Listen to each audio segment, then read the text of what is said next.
In today's lesson, we're going to look at how to introduce fractions to our learners.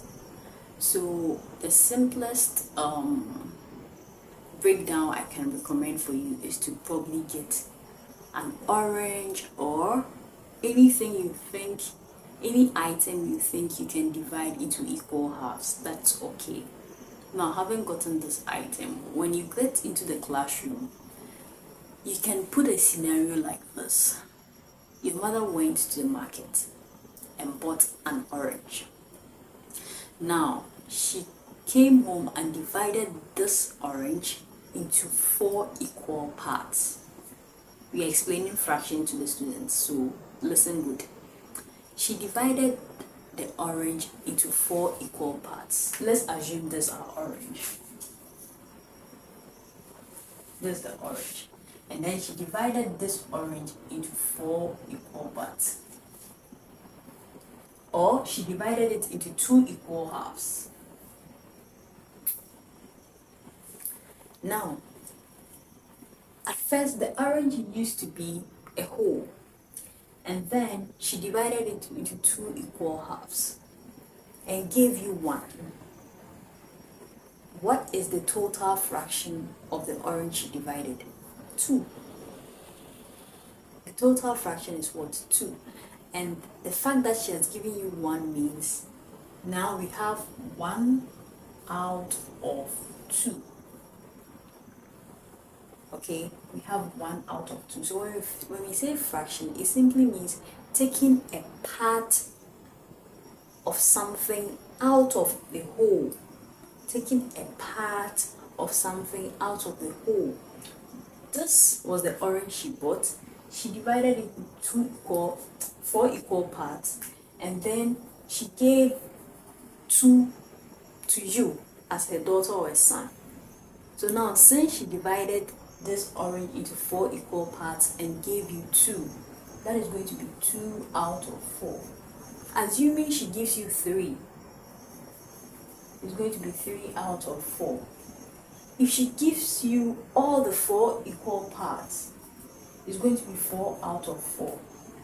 And since it is 4 out of 4, she has given you all the whole orange, and therefore it is 1. We classify it as what? A whole. This is your first step. Now, in order to bring their mind to the classroom, let's do this.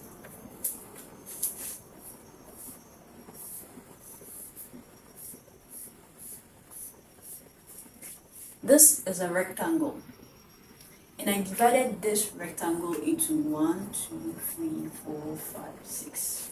6 equal parts.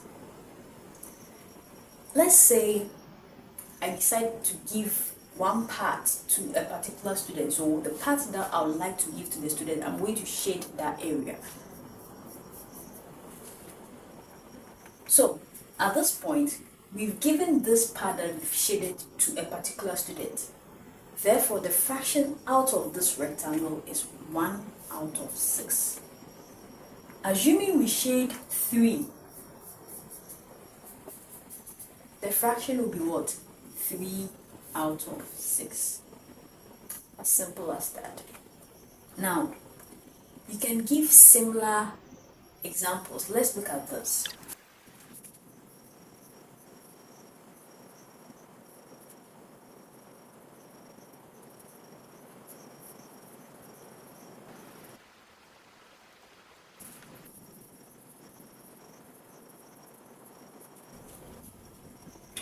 So this is an example to make them understand whatever you are teaching. Okay, this is an example to make them understand. Now this is a rectangle I've drawn again, and I've divided this rectangle into 6 equal parts. So this is a question. The object is divided into, so you ask them to fill in. So the object is divided into what? 6 equal parts. Now the part shaded is, so you have to shade a part. So let's shade 4. 1, 2, 3, and 4. Okay. Now the part shaded is, how many parts did we shade? 4. So the part shaded is 4 out of the total 1, 2, 3, 4, 5, 6. So 4 out of 6. Now the fraction of the shaded part is, they want it in a fraction form. This is a statement. So the fraction of the shaded part is what? Let me bring it down here. 4 out of 6.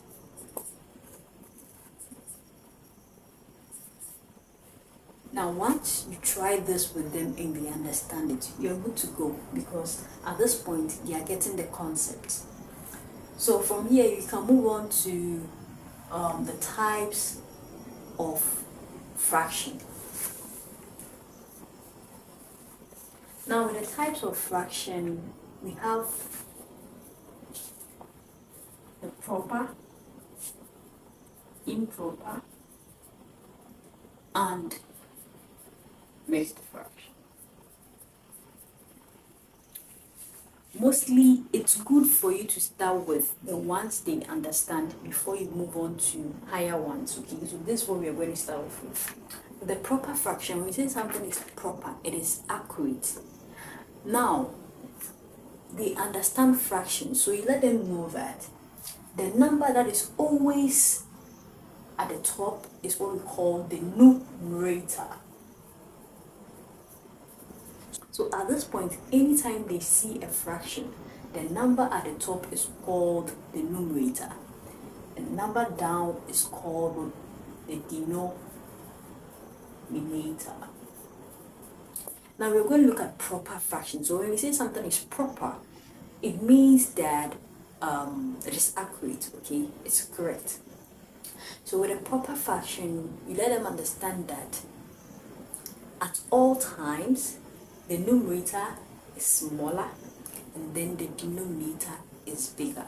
Example, 1 out of 2, 3 out of 4, 5 out of 6. And at this point, you can end here and let them give you more examples, because we said proper fractions are fractions that the numerator is lesser and then the denominator is what? Higher. Now, if they understand proper fractions, then what is improper fractions? With the improper fractions, it simply means that the numerator is going to be higher than what? The denominator. So in simple terms, if they are smart, they are going for 2 out of 1, 4 out of 3, and 6 out of 5. Then you're good to go. Okay. Now look at mixed fraction.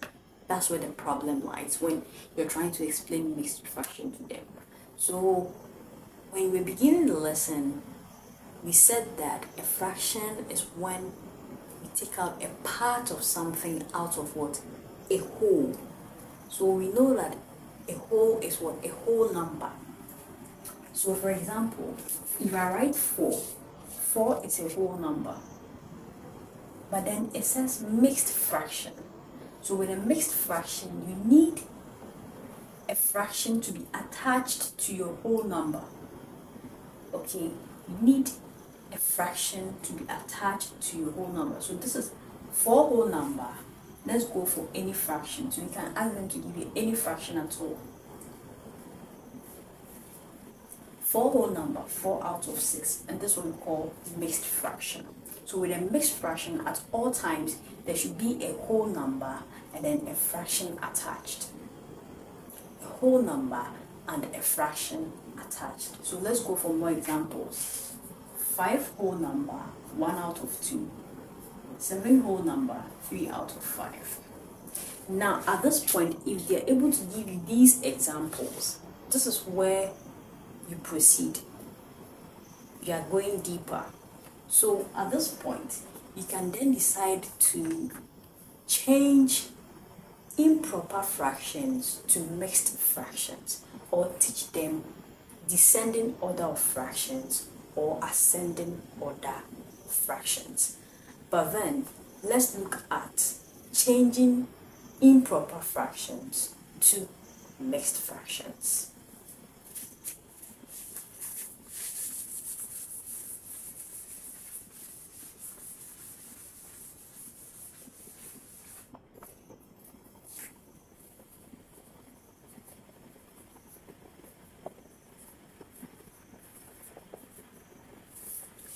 please don't go and write changing IF to MF.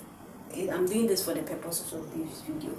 So changing improper fractions to mixed fractions. Let's go for example like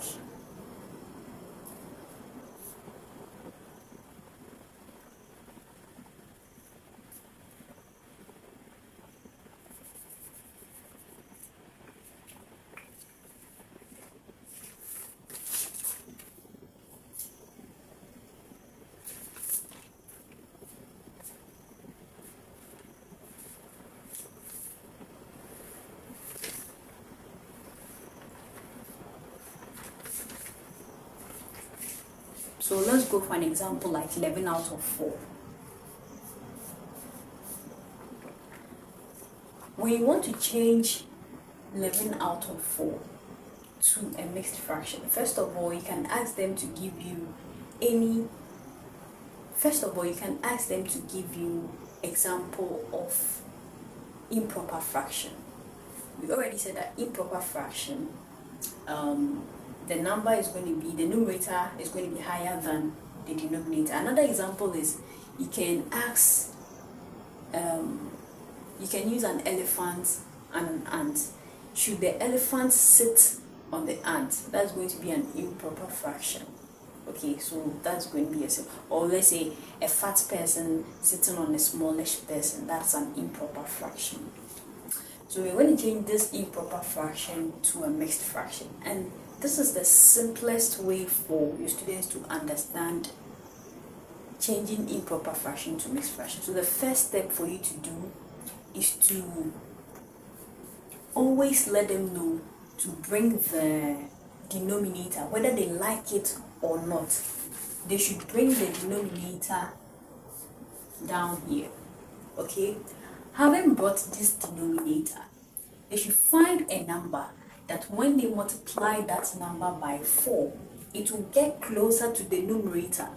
What I'm trying to say is this: anytime you are given an improper fraction, whether you like it or not, for your students to understand, okay, whether they like it or not, they should bring the denominator to the same place and then find a number that when they multiply, it's going to get closer to the number here.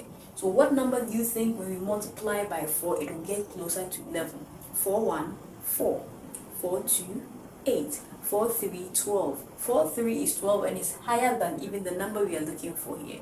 But the number that is closer to 11 is what? 8. So 4 multiplied by 2. So here we're going to have 2. 4 multiplied by 2 is what? 8. How many numbers left for us to fulfill the 11? Obviously it's what? 3. So 3. So at this point we have 2 whole number, 3 out of 4 as our answer. We have 3 whole. So at this point we have 2 whole number, 3 out of 4 as our answer, and we are good to go. As simple as that. Let's try another one. For example,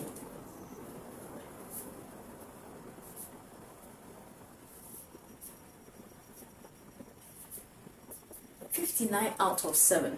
Like I said earlier on, whether you like it or not, you're going to bring the denominator.